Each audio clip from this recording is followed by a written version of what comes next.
بسم الله الرحمن الرحيم. نرحب بكم اليوم في عرض التقرير السنوي للحريات الإعلامية للعام 2021.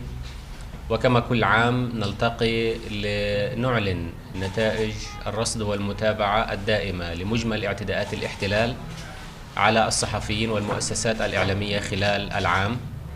وكما كل عام بات واضحا للجميع تعمد استهداف قوات الاحتلال واستمرارها في سياسة التغول على المؤسسات الإعلامية والصحفيين، ولذلك شهد العام الماضي 1070 انتهاك واعتداء قامت بها قوات الاحتلال الإسرائيلي ضد الصحفيين ووسائل الإعلام في مختلف الأراضي الفلسطينية، في قطاع غزة، في الضفة، في القدس.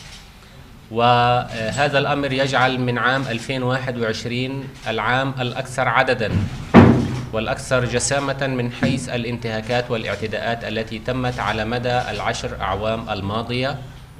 وهذا الأمر يعود بشكل أساسي أولاً إلى العدوان الصهيوني في شهر مايو الماضي على قطاع غزة، والذي سجل فيه 100 انتهاك واعتداء ضد الصحفيين ووسائل الإعلام هنا في قطاع غزة، و294 انتهاك في الضفة الفلسطينية. شهر مايو كان شهرا مليء بالاعتداءات الإسرائيلية.